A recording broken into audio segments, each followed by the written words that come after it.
Olá a todos, aqui estamos novamente no nosso canal Trebuchet da Tecnologia, Trebuchet da Eletrônica e também de outras ciências associadas como astronomia, física, matemática, química e tudo mais que possa interessar aqueles que nos seguem.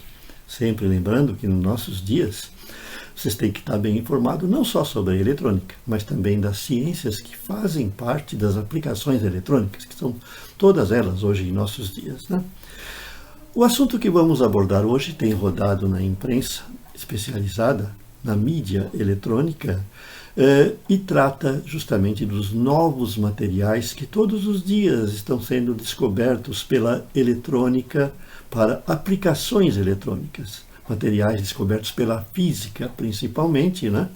Que vão encontrar aplicações em breve, talvez numa nova eletrônica que vai surgir, a eletrônica quântica, a nanoeletrônica, a nanofotônica e nanoplasmônica e até na nanoespintrônica, que devem fazer parte do mundo dos componentes futuros e que nós abordamos constantemente em nosso site.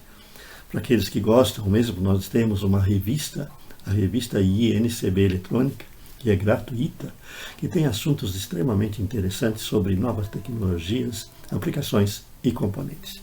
Mas qual é o nosso assunto hoje? Todo mundo fala do grafeno, que vai revolucionar a eletrônica, vai ser o material do futuro, descartando o silício, o selênio e o germânio e todos os outros que estão por aí. Na realidade não é bem assim, né? O grafeno vai fazer parte de novos componentes e de novos materiais.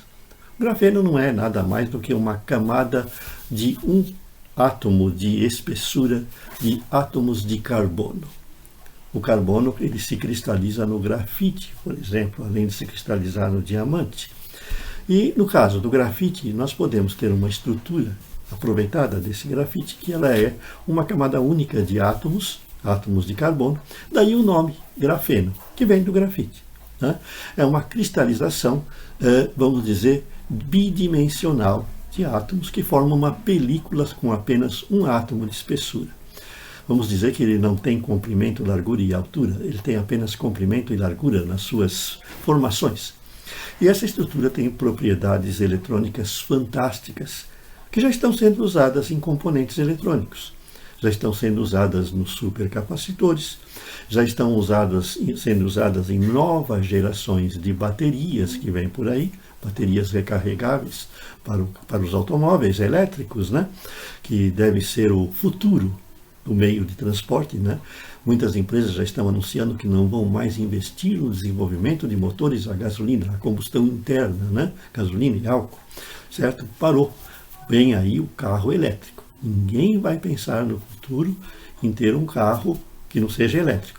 É como hoje, né? Ninguém vai pensar em ter um carro a vapor, certo? Que tem uma caldeira. Vocês sabem que os primeiros carros que existiram eram a vapor. Tinha uma caldeira, você tinha que colocar lenha, esperar a água ferver, aí você podia andar. Vocês imaginem, né, como era prático isso, né? Lá para o século, os primeiros carros desse tipo surgiram lá pelo século XVIII, né? 1700 e alguma coisa, tinha os carros que tinham uma caldeira, né? Que tinha que pôr lenha para que eles andassem, coisas fantásticas, né? Mas o assunto que nos chama a atenção, que está vindo aí, é um novo material que não é que vai substituir o grafeno, vai complementar o grafeno. É um novo tipo de material que pode formar películas de apenas um átomo de espessura. É um material bidimensional que deve fazer parte da eletrônica e ele é feito justamente com um elemento químico que está bem próximo do carbono, lá na tabela de classificação periódica. Vocês sabem que existem, os que estudaram química, sabem que todos os elementos que existem eles são classificados pelo tipo de átomo. Quantos elétrons, quantos prótons e quantos nêutrons. Então existe uma tabela em que eles são colocados em ordem crescente e eles têm um número atômico. Por exemplo, o carbono, ele é lá o número 12. Né? Então o que significa? Significa que ele tem 6 prótons e 6 elétrons. Existe um elemento ao lado dele que de repente se mostrou promissor para fazer o mesmo tipo de estrutura que ele faz, que é a estrutura que tem apenas 2 dimensões, camadas de átomos.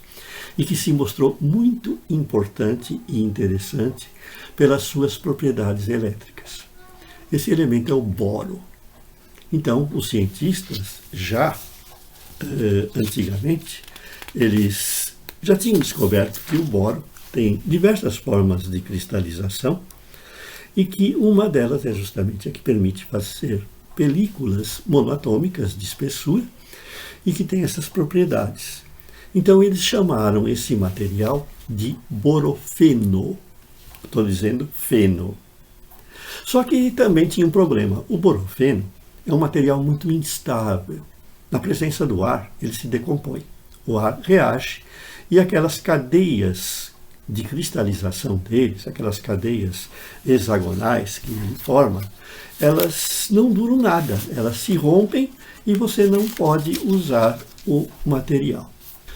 Então, o que aconteceu? Precisava dar um jeito para poder usar o tal do borofeno numa aplicação prática. A gente usa esse sufixo eno quando o material é puro. Então, por exemplo, nós temos borofeno, os cristais de boro, certo? Nós temos o grafeno, os cristais de carbono, grafite, né? E podemos fazer isso praticamente com muitos elementos da tabela de classificação periódica. Mas no caso do borofeno, ele era instável, ele se mostrou instável. Então, o que os cientistas descobriram? Os cientistas lá da Universidade de Manchester, eles descobriram que se eles fizessem o borofeno reagir com o hidrogênio, na hora que as cadeias atômicas que se formassem tivessem átomos de hidrogênio, o átomo de hidrogênio acrescentava estabilidade àquela cadeia. E ela poderia ser montada de forma estável numa película de ouro. E assim eles descobriram um novo material com propriedades eletrônicas que era estável, certo, em presença do ar. Então era possível fazer um estudo dele, podia-se criar um componente sem a necessidade de colocar ele no vácuo ou em algum lugar que não houvesse oxigênio para atacá-lo. Então esse material, pela presença do hidrogênio na sua cadeia atômica, recebeu o nome de borofano. A gente usa, né, esse sufixo ano em química, né, para indicar, por exemplo, se a substância ela tem uma variação na composição atômica.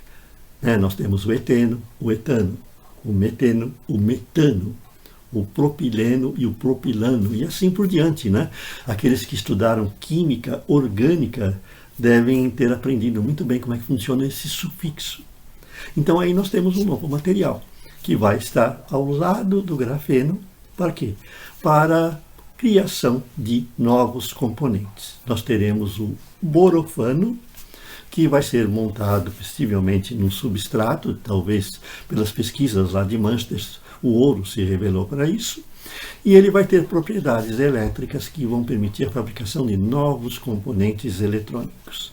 Vejam que a cada dia que passa, a gente com a nanoeletrônica, porque são estruturas extremamente pequenas, finas, né?